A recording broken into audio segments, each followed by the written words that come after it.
प्रधानमंत्री नरेंद्र मोदी ने बुधवार को बिहार के नालंदा जिले के राजगीर स्थित अंतर्राष्ट्रीय नालंदा यूनिवर्सिटी के नए परिसर का उद्घाटन किया। नालंदा पहुंचने के बाद पीएम मोदी ने सबसे पहले प्राचीन नालंदा यूनिवर्सिटी का भग्नावशेष देखा और उसके इतिहास की पूरी जानकारी ली। नालंदा विश्वविद्यालय का इतिहास शिक्षा के प्रति भारतीय दृष्टिकोण और इसकी समृद्धि को दर्शाता है।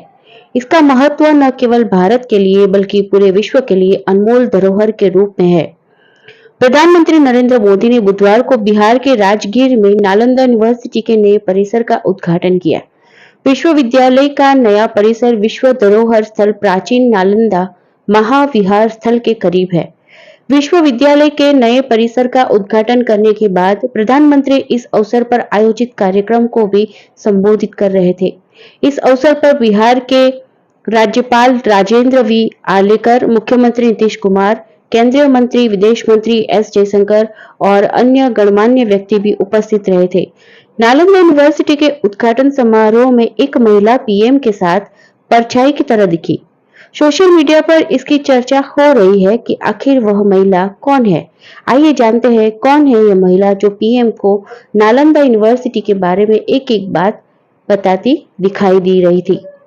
नालंदा पहुंचते ही पीएम मोदी ने नालंदा यूनिवर्सिटी के पुराने खंडहर का मुआयना करने की इच्छा जताई। खंडहर को समझने के लिए पीएम को बेहद एक्सपर्ट गाइड मुहैया कराया गया। इसके लिए Patna circle head Gautami Bhattacharya PM Modi की गाइड बनी। गौतमी भट्टाचार्य ने पीएम नरेंद्र मोदी को नालंदा यूनिवर्सिटी के बारे में एक एक बात बताई। वह पीएम के साथ खंडहर में उनके साथ घूमती रही। नालंदा यूनिवर्सिटी के नए परिसर के उद्घाटन से पहले प्रधानमंत्री ने राजगीर में यूनेस्को के विश्व धरोहर स्थल नालंदा महाविहार का भ्रमण और अवलोकन किया। नालंदा विश्वविद्यालय की स्थापना 5वीं शताब्दी में हुई थी, जिसने दुनिया भर से छात्रों को आकर्षित किया। विशेषज्ञों के अनुसार 12वीं शताब्दी में आक्रमणकारियों की ओर से नष्ट किए जाने से पहले यह प्राचीन विश्वविद्यालय 800 वर्षों तक फलता फूलता रहा। नालंदा यूनिवर्सिटी ने 2014 में 14 छात्रों के साथ एक अस्थायी स्थान पर काम करना शुरू किया। विश्वविद्यालय का निर्माण कार्य 2017 में शुरू हुआ। इस विश्वविद्यालय में भारत के अलावा 17 अन्य देश Australia, Bangladesh, Bhutan, Brunei, Darussalam, Cambodia, चीन, Indonesia, Laos, Mauritius, Myanmar, New Zealand, पुर्तगाल, सिंगापुर, दक्षिण कोरिया, श्रीलंका, वियतनाम और थाईलैंड की भागीदारी भी है। इन देशों ने विश्वविद्यालय के समर्थन में समझौता ज्ञापनों पर हस्ताक्षर किए हैं। नालंदा विश्वविद्यालय के कुलपति अभय कुमार सिंह ने कहा कि नए परिसर को मौजूदा प्राचीन संरचना के साथ मिलाने के लिए सावधानी पूर्वक तकनीक अपनाई गई है। निर्माण कार्य के लिए तालाब की खुदाई की गई थी। खुदाई से प्राप्त मिट्टी से कच्ची ईंटें तैयार की गई थी। निर्माण कार्य में पानी के लिए बोरिंग नहीं की गई थी, बल्कि इस उद्देश्य के लिए विशेष रूप से खोदे गए तालाब में वर्षा के पानी को इकट्ठा करके निर्माण कार्य किया गया था। नालंदा विश्वविद्यालय के कुलपति अरविंद पनगड़िया ने कहा, इस विश्वविद्यालय में दुनिया की सबसे बड़ी लाइब्रेरी भी बनाई गई है। इसमें 3 लाख से अधिक पुस्तकें और पांडुलिपियां रखी जाएंगी।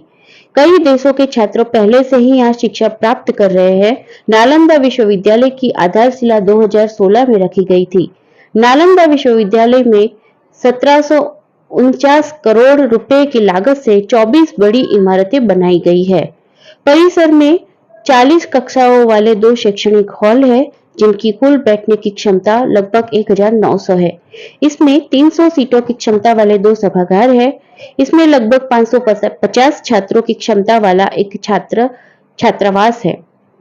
इसमें अंतर्राष्ट्रीय केंद्र, 2000 व्यक्तियों तक की क्षमता वाला एम्फी थिएटर, फैकल्टी क्लब और खेल परिसर सहित अन्य सुविधाएं भी है।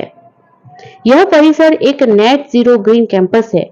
यह सौर संयंत्र, घरेलू और पेयजल शोधन संयंत्र, अपशिष्ट जल के पुनः उपयोग के लिए जल पुनः चक्रण संयंत्र, 100 एकड़ जल निकाय और कई अन्य पर्यावरण अनुकूल सुविधाओं के साथ आत्मनिर्भर रूप से कार्य करता है।